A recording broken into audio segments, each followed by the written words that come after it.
You're back. Okay, now that our data is organized and easy to find, it's time to start thinking about how to protect it. The good news is that spreadsheets come with security features already built in.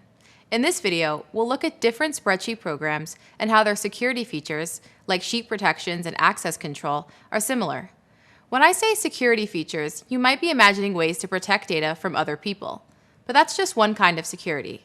Security features can be designed to keep unauthorized users from viewing certain files or just lock your worksheets so that you don't accidentally break your formulas. This is called data security. Data security means protecting data from unauthorized access or corruption by adopting safety measures. Whatever spreadsheet program you're using will have similar security measures built in. As a data analyst, you'll run into Google Sheets and Excel a lot.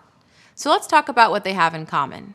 First, both programs have features that let you protect your spreadsheets or parts of your spreadsheets from being edited, from the entire worksheet down to single cells in a table. So if you're collaborating with other users, you can easily lock down your formulas so that they aren't accidentally broken. Speaking of collaborating, Excel and Google Sheets both have access control features like password protection and user permissions. This gives you more control over who can do what to your spreadsheet. Because these programs are located in different places, these features are slightly different. For Excel spreadsheets, you can encrypt files and worksheets with passwords before emailing them to other users. In Google Sheets, these settings are found under the Sharing menu, which allows you to control who can see or edit the sheet online.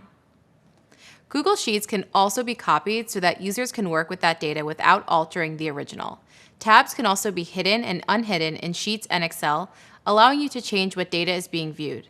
But remember, even hidden tabs can be unhidden by someone else, so be sure you're okay with those tabs still being accessible. As a data analyst, data security will be a priority. But no matter which program you use to create spreadsheets, there are security features to help you keep your work safe and secure. There are some other basic best practices you can take to keep your data more secure overall, which we'll cover later in a reading. You've made it to the end of this module. Congrats! In these videos, we've covered strategies for organizing data for personal and work use, how to develop functional file naming conventions, and some security measures you can take advantage of in spreadsheets. Before you move on to the next step in the data analysis lifecycle, it's important that you make sure your data is prepared, and that includes organizing and securing it. As usual, after this video, you'll have your weekly challenge. I know you've got this. Then, after the weekly challenge, there's some optional material all about connecting to the online data community. As you start building your career in data analytics, it'll be really valuable to connect with others, learn about new trends in the field, and share your own work. I think you'll get a lot out of those videos. They'll help you develop a professional online presence and find ways to communicate with people in your field, which is key as networking becomes more and more online and remote work opportunities become the norm. But if you feel pretty confident about your online presence, you can move into the course challenge instead. Good luck on this weekly challenge, and I'll see you soon.